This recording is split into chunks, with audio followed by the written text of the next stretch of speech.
kaibigan, magandang umaga. Dito ako sa kahabaan ng street ito, bro? Kahabaan ng Bloomington Street, no? At kinukuhanan ko po ng video ang ating mga traffic enforcer.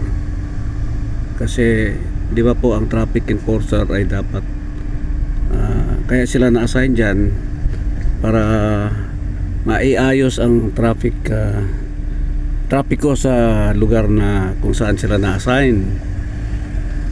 So saludo naman tayo dyan sa mga ganong diskarte ng ating mga traffic enforcer. Kaya lang may napapansin po kami, kagaya nung kahapon ba, isang araw, bigla po kaming pinara ng traffic enforcer. Meron na kaming violation. Nabuti na lang ay yung aming kaibigan ay tinawagan namin na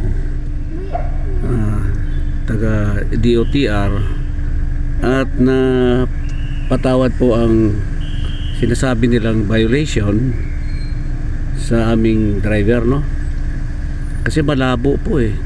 Ngayon, mga taga DOTR o LTO po, yung mga concerned government agencies po, baka pwede nyo pong silipin o manmanan ang ating mga traffic enforcer. Parang ang nanisikaso na lang po nila mga violations. Parang ang hinahanap nila mag-violate ang mga mga riders or mga sasakyan. Hindi na po sila masyadong nakapokus ngayon sa pag-ayos ng ating trapiko, no? Ating para maayos ang traffic natin, daloy ng mga sasakyan. Ang nangyari po, parang naghanap sila ng violation.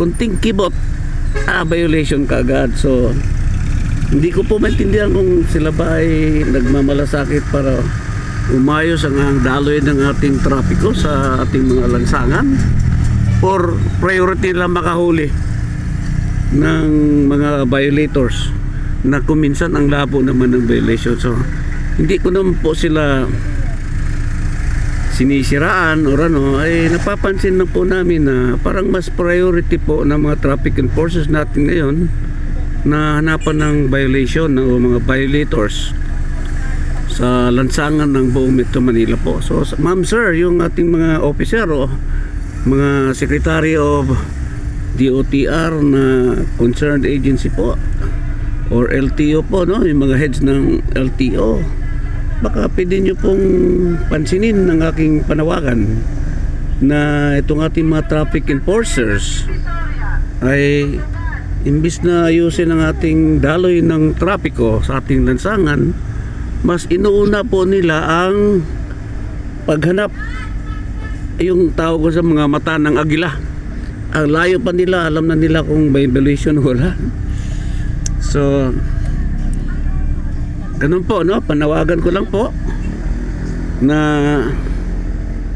sana mabigyan ng pansin ang ating kinauukulan, no? Na imbis na violation ang inatupag nila, ay atupagin po nila ang maayos na daloy ng trapiko sa ating mga lansangan sa buong Metro Manila.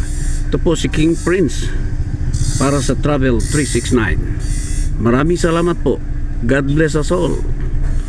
To God be the glory. God is good.